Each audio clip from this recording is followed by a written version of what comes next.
Pero ahora la bancada de Renovación Popular presenta una denuncia contra la fiscal de la Nación. Porque hay que poner un contexto, doctor, y recordar, porque a veces la memoria es frágil. Así es. No, ahí tenemos, por ejemplo, la publicación que ha hecho hoy la bancada de Renovación Popular, que dice firmes y coherentes. Nadie tiene corona ante la ley. La bancada de Renovación Popular pone de conocimiento de la opinión pública que hemos interpuesto una denuncia constitucional contra la fiscal de la Nación, Delia Espinosa. Los hechos se sustentan en un presunto intercambio de favores corruptos entre esta alta funcionaria y el fiscal supremo Pablo Sánchez, quien la habría apoyado en su elección como fiscal de la Nación a cambio de que se archive su caso por haber impedido irregularmente una diligencia fiscal en IDL Reporteros.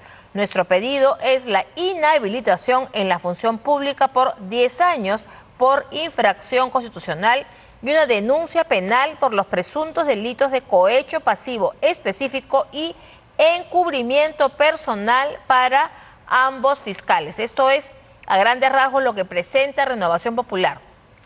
Así es. Bueno, de ser ciertas estas imputaciones, desde mi punto de vista, hay fundamento para la denuncia constitucional. Hay que, como le decía, los hechos, ¿no? Esto ocurre el día 10 de julio del año 2018, cuando un fiscal, el fiscal Ruruch, se acerca a las oficinas de IDL Reporteros para pedir información, porque había sido IDL Reporteros la que había sacado los audios de lo que luego se llamó el caso de los cuellos blancos. Exactamente. Y es ahí cuando Gustavo Gorriti, director de IDL, llama por teléfono al entonces fiscal de la Nación, Pablo Sánchez, y le pide, le reclama y le dice que cómo era posible, porque él decía que le estaban pidiendo revelar sus fuentes, y lo que iban era por los audios. Pero en fin, y la diligencia se corta, o sea, Eso es algo se termina. Eso es algo realmente sorprendente e irregular, porque el señor Gustavo Gorriti no tenía ninguna atribución, ni constitucional ni legal, para poder influenciar con el fiscal de la Nación de aquel entonces, el señor Pablo Sánchez. Y recibirle la llamada y luego ordenar al fiscal que estaba en la diligencia que suspendiera la diligencia.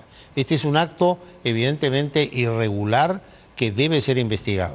Lo que dicen los congresistas es que a cambio del archivamiento de la denuncia contra Sánchez, Sánchez habría votado a favor de la fiscal Delia Espinosa para que sea elegida como fiscal de la Nación. Claro, porque ese es un poco también el tema, que la semana pasada la fiscal de la Nación archiva una denuncia que estaba planteada contra Pablo Sánchez por este hecho. Y hay un fundamento en la denuncia que tengo aquí a la mano en el documento que se ha presentado, que es el fundamento 3.4, que dice que la entonces fiscal suprema, Delia Milagros Espinosa Valenzuela, en el contexto de la elección del nuevo fiscal de la Nación, dentro del seno de la Junta de Fiscales Supremos, conocedora de la investigación fiscal que se le venía siguiendo a nivel de Fiscalía de la Nación al fiscal supremo Pablo Wilfredo Sánchez Velardes en la carpeta fiscal número 361-2023, ya referido Supra habría ofrecido a archivar la investigación fiscal seguida en su contra cuando asuma el cargo de fiscal de la Nación, a cambio de que emitiera su voto a su favor para ser elegida como fiscal de la Nación. Propuesta corruptora que así se materializó a cabalidad. Esto dice uno de los fundamentos de la denuncia constitucional presentada hoy por Renovación Popular. Entonces, el hecho es que la señora fiscal de la Nación, Delia Espinosa, sale elegida y Pablo Sánchez se le archiva. Uno no puede decir cómo se puede corroborar que efectivamente aquí hay un pago de favores. Un poco difícil corroborar eso, ¿cree usted? Bueno, los señores congresistas que han formulado la denuncia deben aportar los elementos probatorios correspondientes que acrediten la veracidad de la imputación. Pero en sí, la imputación formulada es sumamente grave y de haber ocurrido esto, evidentemente que esa denuncia constitucional debe prosperar y debe motivar una decisión del Congreso de dejar fuera de ese cargo a la fiscal de la Nación. No pienso que haya habido ligereza o falta de fundamento. Los señores congresistas deben tener los elementos suficientes, pero es sospechoso lo que ha acontecido, más allá de las pruebas, porque justamente se produce el archivamiento en un caso tan abiertamente irregular. Claro, han habido además videos que se ha visto. Todo el Perú ha visto a través de los videos cómo el señor Gorriti, como si fuera pues un gobernante en el Perú, como si fuera la suprema autoridad, llama al fiscal de la Nación y en forma enfática le pide que suspenda una diligencia, y el señor fiscal de la Nación, violando la independencia de ejercicio del fiscal a cargo, le ordena que suspenda y se suspende. Esto es algo que ha visto el Perú entero. Claro, Sin embargo, esta fiscal de la Nación archiva y curiosamente el voto de Sánchez va a favor de ella en la elección de fiscal de la Nación. Lo que estamos hablando son hechos extrañamente coincidentes que tienen que ser investigados hasta las últimas consecuencias, porque en el Perú tenemos que cortar con este tipo de situaciones que tanto daño hacen a la institucionalidad y a la democracia. Ahora, usted dice que esto debería prosperar, que tendrían que inhabilitarla. Es un camino largo, pero ya ha habido una fiscal o una ex fiscal de la Nación inhabilitada, como la señora Zoraida Ábalos, que volvió.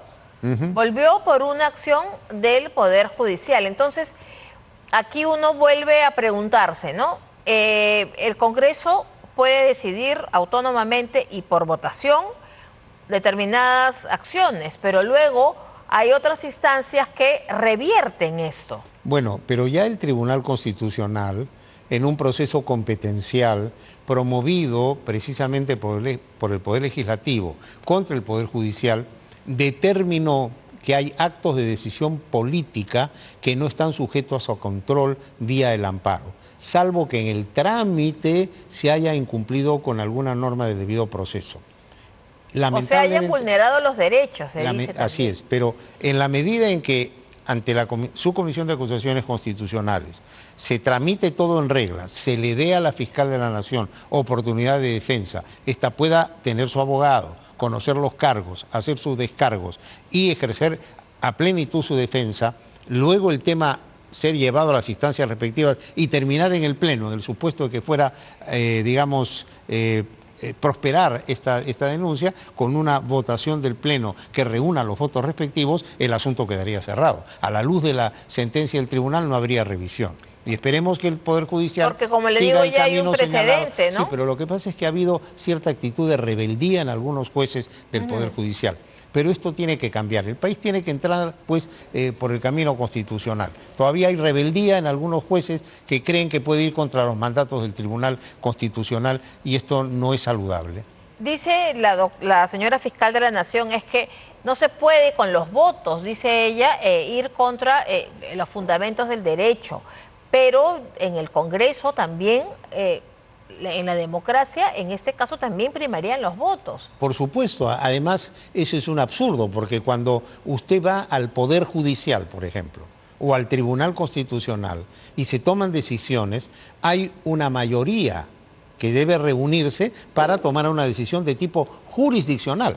O sea, por ejemplo, cuando el Tribunal Constitucional declara fundada una demanda de inconstitucionalidad, se requieren 5 votos. Estamos en un tema de votos. Claro, igual en la Corte Suprema. O sea, ese argumento es absurdo.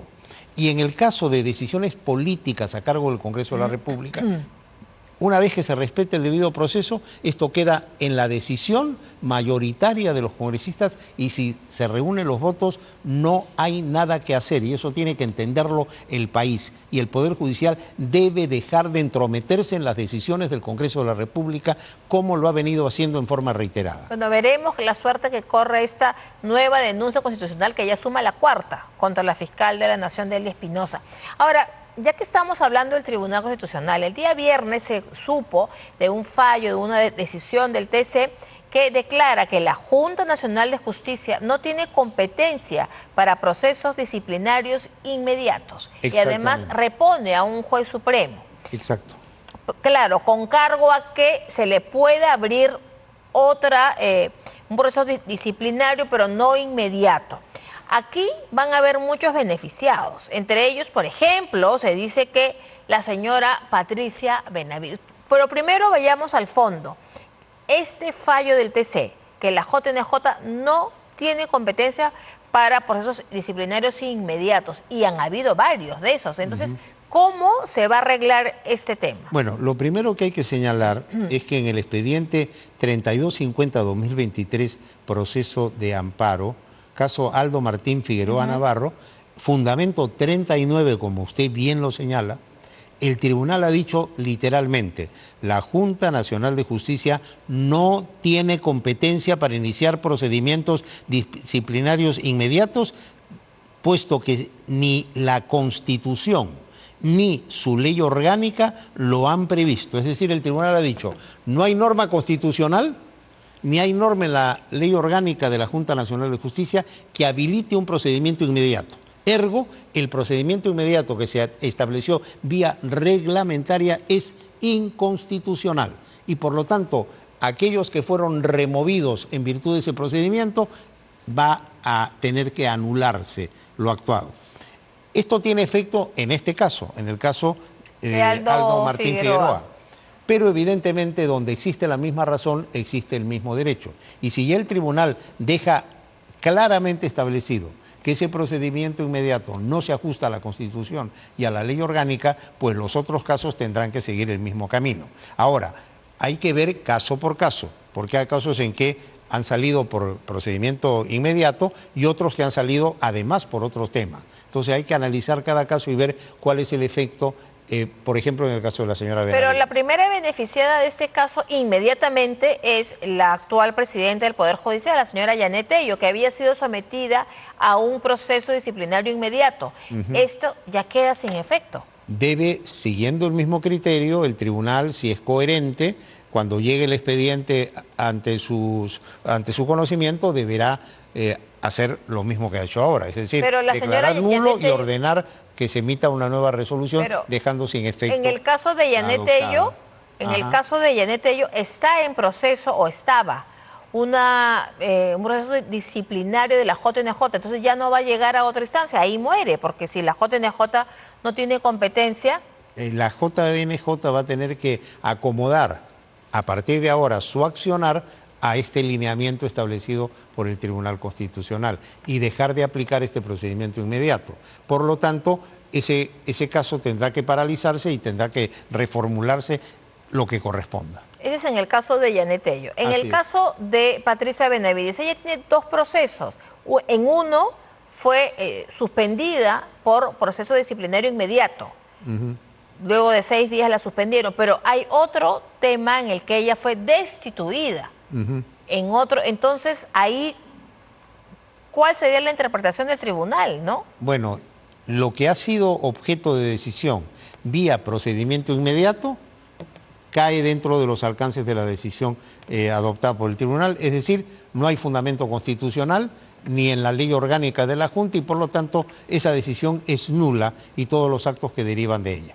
Y por lo tanto esa suspensión quedará sin efecto. Ahora, ¿cómo contrarrestar esa decisión con otra decisión posterior de la Junta, dictada no en un procedimiento inmediato, sino en el procedimiento común? Es un tema que la Junta va a tener que evaluar.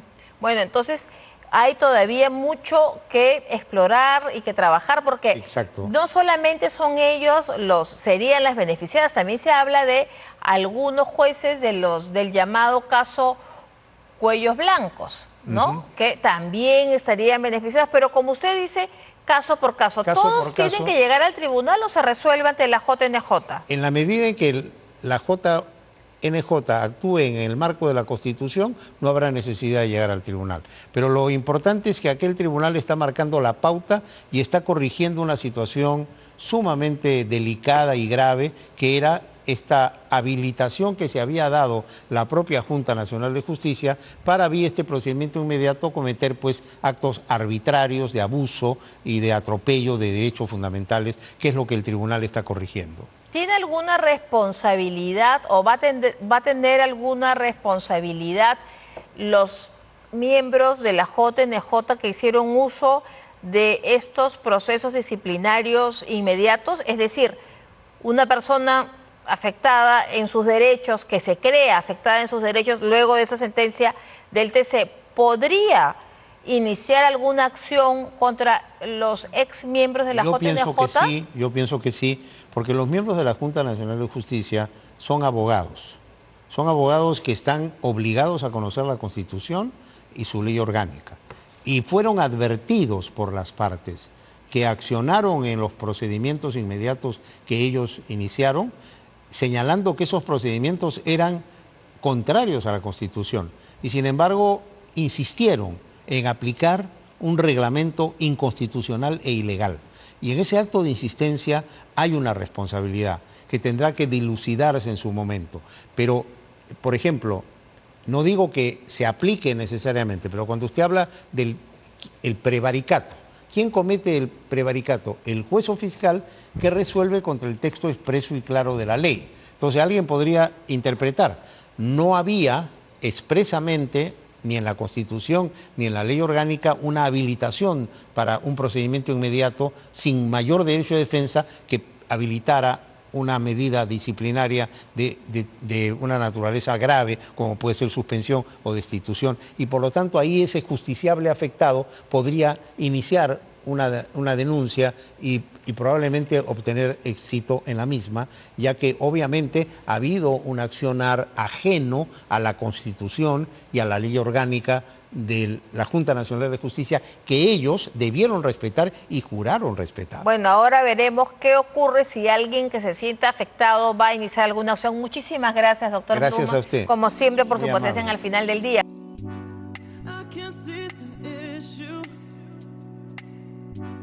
Yeah, believe me, I need to keep myself alive.